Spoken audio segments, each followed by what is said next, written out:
A warm welcome to all of you in Idealist Academy। आप सभी लोगों का Idealist Academy में स्वागत है।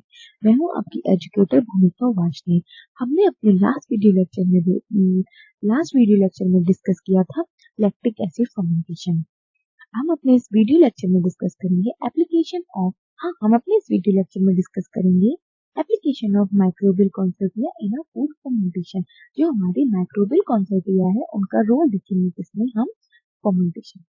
Microorganisms are necessary in a food fermentation may be added as a pure culture of mixed culture in instant a number of culture may be added if the desired microorganisms is known to be present in sufficient number in original raw material.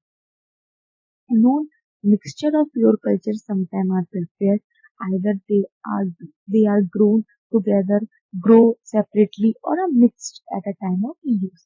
A number of lactic acid are used in a form of mixed in a dairy industry are a good example of a bacteria short. देखिए जो भी हमारे micro organisms होते हैं वो हमारी food fermentation में most important role है।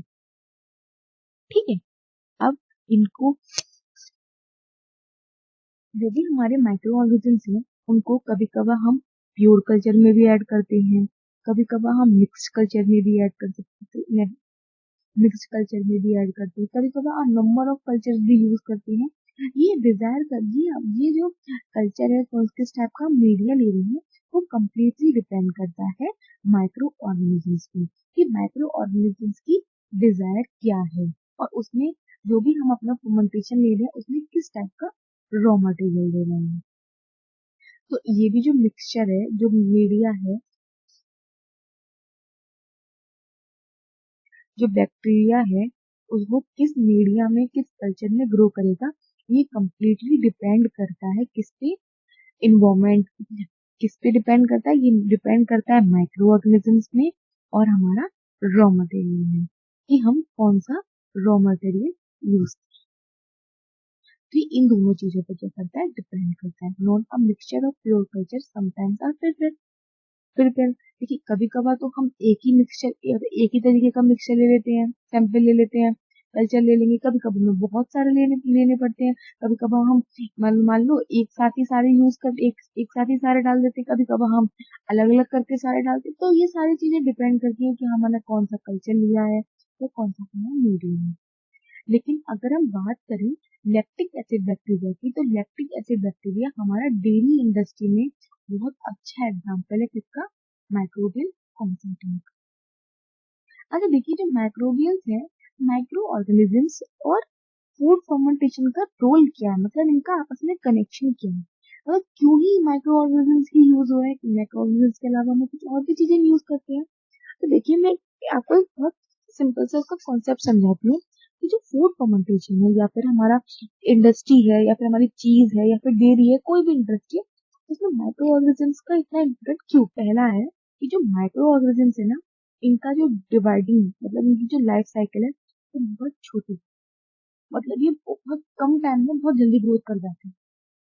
तो फिर अगर जो भी मान लो हमें कोई प्रोडक्ट ए चाहिए जिसकी डिमांड बढ़ रही है मार्केट में, आजकल मार्केट जिस हिसाब से इनोग्रेट या फिर जिस हिसाब से बढ़ता जा रहा है उस हिसाब से हमें चीजें भी एडवांस करनी पड़ रही हैं, तो हमें माइक्रो ऑर्गेनिजम्स की तरफ ही स्विच करना पड़ रहा है क्योंकि माइक्रो ऑर्गेनिजम्स जल्दी से डिवाइड कर लेते हैं तो फिर वो प्रोडक्शन जल्दी दे देंगे।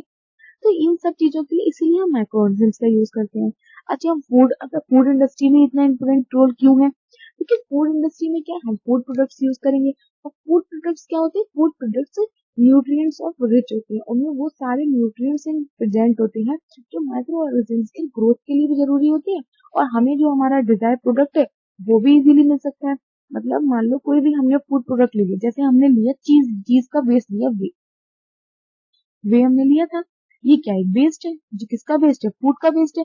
तो इसमें हमारी लैक्टोज शुगर प्रेजेंट थी। अब लैक्टोज शुगर प्रेजेंट होने की वजह से माइक्रो ऑर्गेनिजम्स ने इसको इजीली ग्लूकोज में कन्वर्ट कर दिया। तो मतलब कि जो फूड वेस्ट है उसमें न्यूट्रिशन प्रेजेंट है जो माइक्रो ऑर्गेनिजम्स की ग्रोथ के लिए जरूरी है। और माइक्रो ऑर्गेनिजम्स की ग्रोथ, इधर तो माइक्रो ऑर्गेनिजम्स की ग्रोथ होती है और ग्रोथ करने के लिए ये हमारे डिजायर प्रोडक्ट को भी बना देते हैं। तो इसीलिए हम फूड माइक्रोबायोलॉजी या फूड बायोटेक्नोलॉजी में माइक्रो ऑर्गेनिजम्स का जो रोल है वो बहुत ज्यादा इम्पोर्टेंट है, क्योंकि जो डिजायर चीजें हमें कम टाइम में चाहिए वो सिर्फ हमें माइक्रो ऑर्गेनिजम्स की दे सकती है, इसके अलावा कोई और ऑप्शन नहीं है। ठीक है, अब हम काउंट करते हैं। जैसे मान लो लैक्टिक एसिड बैक्टीरिया हमने लिया, तो हम देखते हैं कि लैक्टिक एसिड बैक्टीरिया हमारा किसी मीडियम की कोई भी मीडिया है उसमें कितना प्रेजेंट है, कितना प्रेजेंट नहीं है, फर्मेंटेशन हुआ है या नहीं हुआ है, और या फिर अगर कोई माइक्रो ऑर्गेनिज्म अगर ग्रोथ किया है तो कितना ग्रो किया है, तो वो सारी चीजें देखते हैं। तो उसके लिए हम बेसिकली ये सारे मटेरियल की रिक्वायरमेंट होती है, जैसे स्किम मिल्क, इलिनियर क्लास, ब्रिक्स, पेंसिल एंड स्टेलाइट पाइपेट। तो ये सारे मटेरियल्स है जिनकी हमें रिक्वायरमेंट होती है। जब हम्म तो ये सारे हमारे जो मटेरियल होती है इनकी रिक्वायर होती है for to perform this experiment. तो सबसे पहले हम एक्सपेरिमेंट परफॉर्म करेंगे। कैसे? सबसे पहले हम एक्सपेरिमेंट परफॉर्म करके अपने माइक्रो ऑर्गेनिजम्स को ग्रो करेंगे। अब माइक्रो ऑर्गेनिजम्स को ग्रो हम एक तो प्योर कल्चर में कराएंगे और मिक्स्ड कल्चर में कराएंगे। ठीक है, तो इसके लिए हमें क्या करना पड़ेगा? इसके लिए हमें ये सारे प्रोसीजर, ये सारे स्टेप है जिनको हमें फॉलो करना पड़ेगा। इसमें सबसे पहले क्या करेंगे? Take a 10 ml of skim milk in a 20 to 50 ml of conical flask and keep for autoclaving. Used both mixed and pure culture. ठीक है, incubate culture separately in a different conical flask containing a sterilized skim milk and incubate at 37 degree centigrade for 24 hours. इसमें हमने क्या किया है? एक लिया है हमने 250 ml का कॉनिकल फ्लास्क। ये हमने 250 ml का कॉनिकल फ्लास्क ले लिया, इसमें हमने अपना 10 ml इसके मिल्क कर दिया। ठीक है, और हमने ये दो लिए और एक में हमने अपना प्योर कल्चर डाला, एक में हमने अपना मिक्स्ड कल्चर डाला। प्योर कल्चर, मिक्स्ड कल्चर, इन दोनों को ही हमने 24 आवर के लिए 37 डिग्री सेंटीग्रेड पे कर दिया इंक्यूबेट। हमने इंक्यूबेट कर दिया। अब इंक्यूबेशन के बाद यहाँ पे हमारा जो कल्चर है इसमें फर्मेंटेशन हो जाएगी। मतलब कि फर्मेंटेशन का मतलब है कि माइक्रो ऑर्गेनिजम्स ग्रोथ कर देंगे और हमारा लैक्टिक एसिड का प्रोडक्शन हो जाएगा। तो अब हमें मिलेगा फर्मेंटेटेड।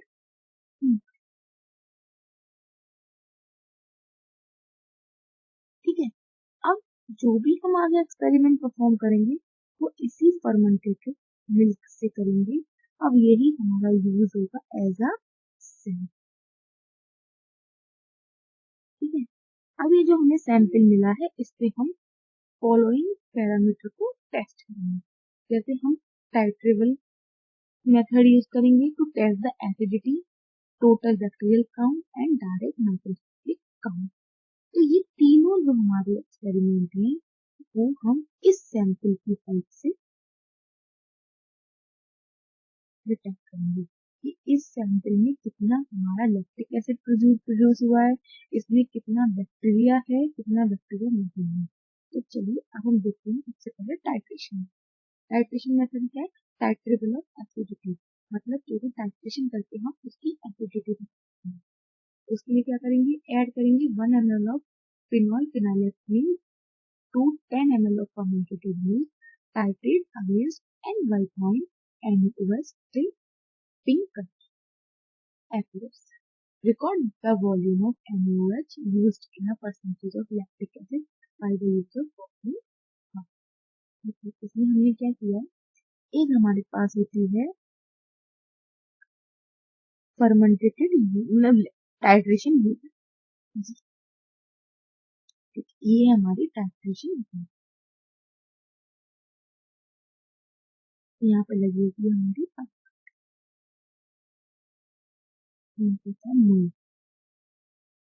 इसमें होते हैं नंबर। ठीक है, जैसे 1 2 3 4 ऐसे नंबर होते हैं।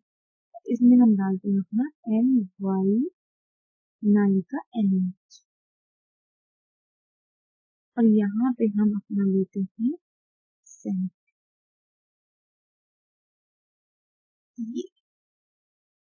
और इस सैंपल में हमारा होता है 10 ml फर्मेंटेड मिल्क, इसको मैं एक्सएम से लिख रही हूँ, और हमारा 1 ml फिनॉल इंडिकेटेड, ये हमने डाल दिया। डालने के बाद हम इसमें ड्रॉप बाय ड्रॉप ये अपना NaOH का सोल्यूशन गिराएंगे। NaOH का सोल्यूशन हम ड्रॉप बाय ड्रॉप गिराएंगे तो जिस पे जाके मतलब फिर यहाँ से कम रिड्यूस होगा, रिड्यूस होने के बाद जिस पॉइंट पे ये हमारा जाकर रिड्यूस होगा उस पॉइंट को हम नोट डाउन करेंगे। मान लो ये 0.7 पे जाके हमें पिंक कलर अपीयर हुआ, ठीक है। तो अब हम इसको नोट डाउन कर लेंगे। नोट डाउन करने के बाद फिर हम ये वाला फॉर्मूला लिखेंगे। इस फॉर्मूले परसेंटेज ऑफ लैक्टिक एसिड है, इस फॉर्मूले को यूज करके हम ये पता कर लेंगे कि हमारा ये जो फर्मेंटेड मिल्क हमने लिया है इसमें कितना परसेंट लैक्टिक एसिड प्रेजेंट। उसके लिए हम 9 multiply by normality of NaOH जो हमें ऑलरेडी पता होगी, हमारा वॉल्यूम जो हमें यहाँ से पता चलेगा, और वॉल्यूम ऑफ मिल्क जो हमने 10 ml, ये सारी चीजें हम यहाँ फॉर्मूला लगा देंगे। लगाने के बाद अपना परसेंटेज ऑफ लैक्टिक एसिड हमें मिल जाएगी। जैसे फॉर एग्जांपल जैसे 9, मान लो NaOH हमारी ये जो नॉर्मलिटी है 0.1 है, वॉल्यूम हमारा 0.7 है, और ये हमारा 10 है। तो अब हम इसको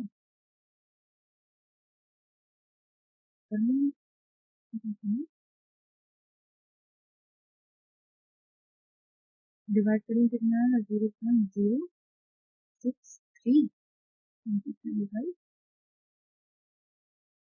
ये 100 से मल्टीप्लाई करेंगे क्योंकि परसेंटेज है, परसेंटेज से हम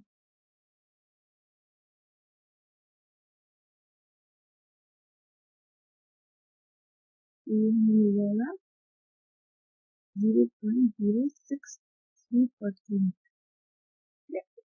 मतलब हमारा ये जो सैंपल है ये मैंने आपको एग्जाम्पल दिया है, एक्चुअल में ऐसा नहीं होता। एक्चुअल में तो जो हमारी रीडिंग आएगी हम उसको लेंगे, लेकिन फॉर एग्जाम्पल आपकी अंडरस्टैंडिंग के लिए मैंने यहाँ पे परसेंटेज ऑफ लैक्टिक एसिड आपको निकाल के दिखाई है कि हम इस तरीके से वैल्यूज को पुट करते हैं और अपने आंसर को निकाल लेते हैं कि मतलब इतने परसेंट हमारा लैक्टिक एसिड प्रेजेंट है इस सैंपल में। एक्चुअल में ये मत समझिएगा, एक्चुअल में तो जो आपकी वैल्यूज आएंगी उसको नोट डाउन करेंगे, ठीक है।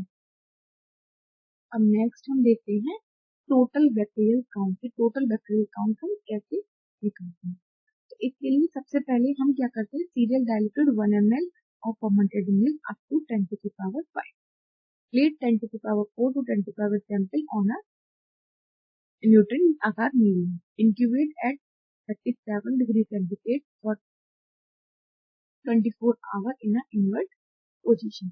इसमें हम क्या कर रहे हैं, इसमें सबसे पहले हम कर रहे हैं सीरियल डाइल्यूशन। क्या कर रहे हैं, सीरियल डाइल्यूशन। सीरियल डाइल्यूशन कर रहे हैं अप टू 10 टू की पावर -5, मतलब यहाँ पे हम 5 टेस्ट ट्यूब्स ले रहे हैं जिसकी जगह, ठीक है। इसमें अपना 9 ml NaCl मतलब नॉर्मल सलाइन और अपना 1 ml सैंपल डाल रहे हैं, ठीक है।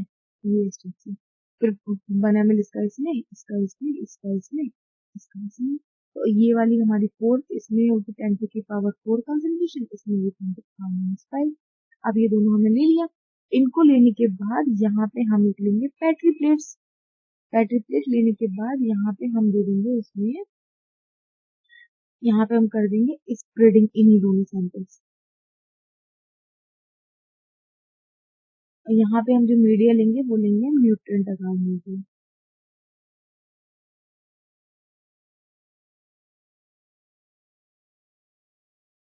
यहाँ पे हम इसकी कर देंगे अच्छे से स्प्रेडिंग। स्प्रेडिंग करने के बाद इसे 24 आवर का 37 डिग्री सेंटीग्रेड पे इन्वर्ट कर देंगे, ठीक है, और दे देंगे इंक्यूबेशन। इंक्यूबेशन दे देंगे, फिर यहाँ पे हमारी बैक्टीरिया की कॉलोनी हो जाएगी। बैक्टीरिया की कॉलोनी को काउंट कर लेंगे फिर कि कितना हमें मिला है कितना नहीं हुआ है। एक अपना प्योर कल्चर, एक अपना मिक्स्ड कल्चर, दोनों के लिए सेम प्रोसेस परफॉर्म करके और डायरेक्ट बैक्टीरिया को काउंट करते हैं। ठीक है, अब नेक्स्ट हम देखते हैं डायरेक्ट माइक्रोस्कोपिक काउंट की माइक्रोस्कोपिक। यहाँ पे तो हमने डायरेक्ट काउंट कर लिया था बिना किसी हेल्प से, डायरेक्ट हमें बैक्टीरिया दिख रहे थे और उनको हमने काउंट कर लिया। अब हम करते हैं माइक्रोस्कोप की हेल्प से, कि माइक्रोस्कोप की हेल्प से हम कैसे काउंट करते हैं, इसके लिए बोलते हैं डीएमसी। डीएमसी के लिए बोलते हैं हम डायरेक्ट माइक्रोबियल काउंट। इसके लिए हम एक हमारे बहुत सारे मेथड्स होते हैं जिनको हम यूज करते हैं। जैसे एक हमारा होता है हीमोसाइटोमीटर। हीमोसाइटोमीटर की हेल्प से भी हम यहाँ पे बैक्टीरिया की कॉलोनी को काउंट करते हैं। उसमें क्या करते हैं, क्लीन करते हैं डीएमसी स्लाइड। देखिए ये हमारी स्लाइड्स है, जैसे ये हमारी पूरी स्लाइड है, ये कवर स्लाइड है इसके ऊपर, और इसमें 25 स्क्वायर्स है इस तरह। तो इसमें ये स्टेप की होती है, मैं आपको बताऊँ, ये फिर इसमें भी हमारे स्क्वायर्स होते हैं 10 10 10 ऐसे, इस टाइप की होती है।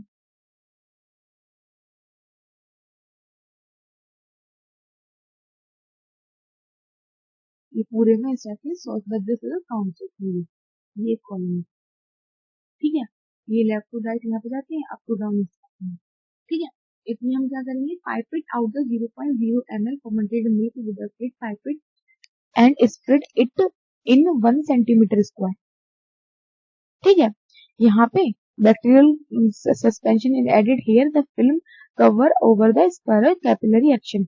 यहाँ पे पॉइंटर होता है, यहाँ पे पॉइंट होता है, यहाँ पे अपना हम सैंपल रख देते हैं, और सैंपल रखने के बाद हमारा जो कैपिलरी एक्शन होने के बाद जो सैंपल होता है बैक्टीरिया का, वो इन सब पे मूव करता है। मूव करने के बाद allow the slide to dry, मतलब ड्राई करते हैं फिर हम इसे, ठीक है। ड्राई करने के बाद ऐड करते हैं फ्यू ड्रॉप ऑफ, जैसे हम ड्राई करने के लिए से कुछ टाइम के लिए छोड़ देते हैं। छोड़ने का मतलब ये होता है कि यहाँ पे जो हमारा बैक्टीरियल का सैंपल हमने डाला है वो इसमें मूव कर जाए, ठीक है, मूव कर जाएगा। फिर हम क्या करेंगे, इसमें मिथाइल ब्लू या फिर नोमेंस जो हमारा डाई है उसकी कुछ ड्रॉप्स इसके ऊपर डाल देंगे। डालने के बाद ऑब्जर्व करेंगे 100x objective of a compound microscope में। यहाँ पे हम इन्वर्ट माइक्रोस्कोप का भी यूज कर सकते हैं, लेकिन जब मैंने अपना एक्सपेरिमेंट परफॉर्म किया था तो हमने इन्वर्ट माइक्रोस्कोप का यूज किया था, ठीक है। हमने हीमोसाइटोमीटर मैंने लिया था और उसने सेम प्रोसीजर परफॉर्म किया था, और फिर उसके बाद फिर हम माइक्रो फिर यहाँ पे calculate the number of micro organisms using the microbial factor. फिर हम माइक्रोस्कोपिक फैक्टर पता कर लेंगे, माइक्रोस्कोपिक फैक्टर से फिर हमें पता चल जाएगा कि इस वाले जो सैंपल है, गिवन सैंपल, उसमें कितने माइक्रो ऑर्गेनिजम्स प्रेजेंट है। और माइक्रोबियल फैक्टर को काउंट करने के लिए हम ये वाला फॉर्मूला लगाते हैं 100x, क्योंकि हमने 100x का ऑब्जेक्टिव लेंस लिया है, डिवाइडेड बाई 100, उसके बाद पाई आर स्क्वायर, ठीक है। तो ये इस तरीके से हम डायरेक्ट माइक्रोबियल काउंट, मतलब डीएमसी से माइक्रो ऑर्गेनिजम्स की काउंट पता करते हैं, टोटल बैक्टीरियल काउंट इस तरीके से पता करते हैं, उसकी एसिडिटी इस तरीके से पता करते हैं। तो इस तरीके से हम अपना पूरा जो भी माइक्रो ऑर्गेनिजम्स का फर्मेंटेशन प्रोसेस में कंट्रीब्यूशन है उसको अंडरस्टैंड कर लेते हैं। अगर आप, तो ये था हमारा आज का वीडियो लेक्चर। अगर आपको मेरा वीडियो लेक्चर पसंद आया हो तो please follow ITLS Academy on Instagram, Facebook, Twitter, YouTube, WhatsApp and also get it on Google Play Store. Thank you so much for watching my video. Please like, share and subscribe ITLS Academy. Thank you.